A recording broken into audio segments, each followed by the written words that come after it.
Esse é o canal Liderança Pastoral. Se você não está inscrito, inscreva-se, acione o sininho de notificação.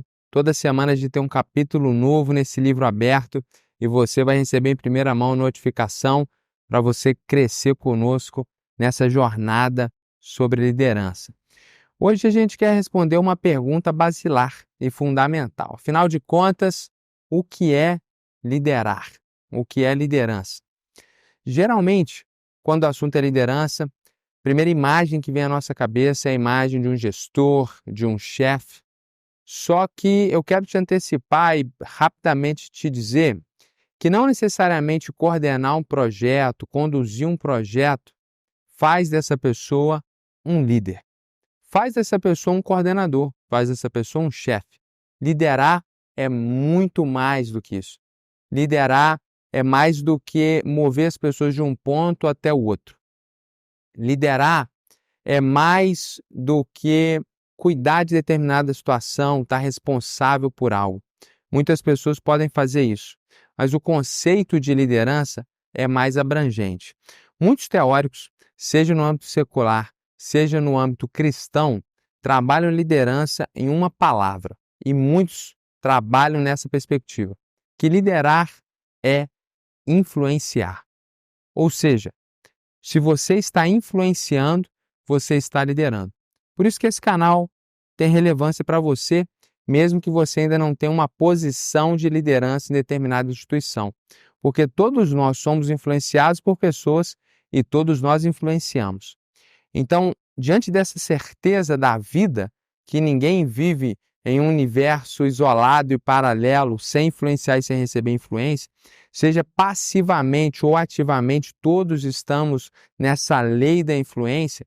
Diante disso, todos nós, em alguma instância, estamos liderando, em alguma instância, nós estamos sendo liderados. Com essa compreensão, nós entendemos, então, que talvez alguém tenha uma posição no trabalho, na igreja, na sociedade e se torna um coordenador. Ele tem uma missão, ele recebeu um poder, foi delegado a ele uma autoridade, mas ele não influencia as pessoas de fato.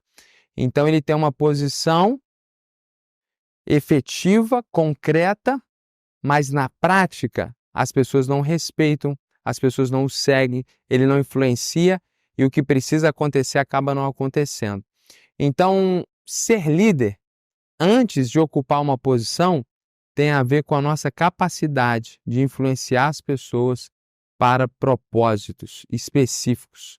E como nós partimos da verdade cristã, entendemos que liderar é influenciar as pessoas com caráter para, por fim, agradar a Deus. E isso não é uma realidade só dentro da igreja. Deus é agradado quando ele vê a sua criação na sociedade cumprindo os seus propósitos e enquanto cumpre os seus propósitos de bondade, de justiça, de retidão, certamente o ser humano encontrará alegria e satisfação. Então, eu quero que você entenda isso, que se você talvez é um pastor, um seminarista, um líder de ministério, alguém que foi colocado pelo patrão e pelo empregador numa posição de chefia. Mas se você não tem a capacidade de liderar pessoas, de influenciar pessoas, você só tem uma posição, você só tem um título. Por outro lado, se você está influenciando, essa posição ela vai ser natural. Cedo ou tarde, ela vai chegar.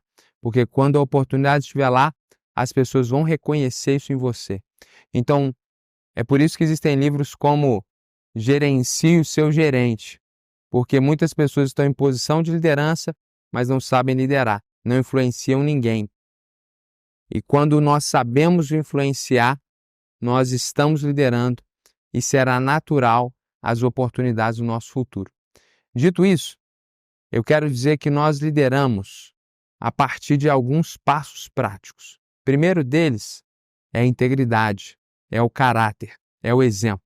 Alguém já disse muito bem que o exemplo, ele arrasta. O exemplo, ele grita, ele fala alto. Então é através de uma vida íntegra, coerente com a missão, que a gente começa a exercer influência nas pessoas ao nosso redor. O segundo passo prático é a habilidade de uma comunicação assertiva. Hoje nós ouvimos muito sobre uma comunicação não violenta. É você saber dizer o que precisa ser dito, acessando o coração das pessoas com empatia, através de uma relação respeitosa e onde o indivíduo não é usado para que uma meta seja alcançada, mas se sinta efetivamente parte do projeto porque ele entendeu o projeto.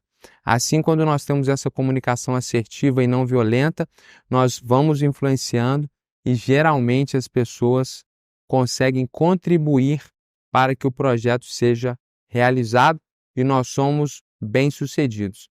Então, com caráter e com uma comunicação assertiva e uma dose de uma capacidade de gerenciar projetos, ou seja, não ver só as pessoas, mas ter metas e ter submetas, que são degraus para você chegar no topo da escada, conseguir compreender o seu objetivo e traçar uma rota, um plano. Isso é gestão de projetos.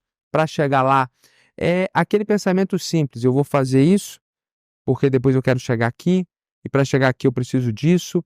Quando você consegue fazer esse plano simples, você está gerenciando um projeto. E tudo isso, na verdade, esses 3 passos práticos, exemplo, integridade, comunicação assertiva e gerência de projeto, é muito simples, mas, na verdade, nós olhamos ao nosso redor e a maior parte das pessoas que eram líderes e passaram pelas nossas vidas, professores, âmbito familiar, igreja, âmbito profissional, a maior parte dos líderes não tinham isso. Não sabiam se comunicar, eram agressivos, violentos, duros em demasiado, não tinham um planejamento mínimo, não sabiam onde queriam chegar e por isso não chegavam em lugar nenhum e não nos levavam junto com eles e geralmente não eram íntegros. Então, a receita da liderança é muito simples. O que precisa ser feito, por um lado, é simples, mas como a parte das pessoas não fazem, nós acabamos não fazendo e aí ficamos nesse círculo vicioso de uma organização onde não existe uma liderança efetiva. Então, se você deseja ser um líder efetivo e deseja liderar efetivamente, você precisa seguir esses passos práticos. E eu não tenho dúvidas que se você tem caráter, integridade, consegue se comunicar e sabe onde quer chegar, muito dificilmente você não terá sucesso. Muitos pastores acham que liderar na igreja é só ser empossado nessa posição ou iniciar um projeto chamado igreja e que as coisas vão acontecer só porque ele ora por algumas horas ou ele prega apaixonadamente no domingo. A liderança pastoral não é só pregar, não é só startar uma igreja ou ser colocado nessa posição. A liderança pastoral, ela exige essa comunicação amável, esse relacionamento verdadeiro com as pessoas e esse foco e objetivo. Jesus ensinava, Jesus pregava, mas ele arrastava multidões não só por isso. Ele sabia se relacionar e dialogar com os apóstolos, com os discípulos e com as multidões. E ele tinha muito certo qual era o seu objetivo. Por isso manteve a sua integridade. Quando tentado pelo diabo, disse não por 3 vezes, resistiu firmemente, apesar da sua posição de vulnerabilidade no deserto, porque ele tinha um plano, ele tinha um projeto e ele foi até o final. E a sua influência, ao longo desses 1000 anos, 2000 anos, só continua crescendo. Liderar é influenciar, e influenciar com caráter. Não é no grito, não é na força, não é usando a sua posição, não é usando o título que vem antes do seu nome que você vai chegar a algum lugar. É com caráter, com comunicação assertiva e sabendo onde você quer chegar para que as pessoas possam ir junto com você. liderando melhor, nossas organizações serão melhores, Deus será mais glorificado, as pessoas estarão mais felizes e a sociedade também se beneficiará. Até o nosso próximo capítulo.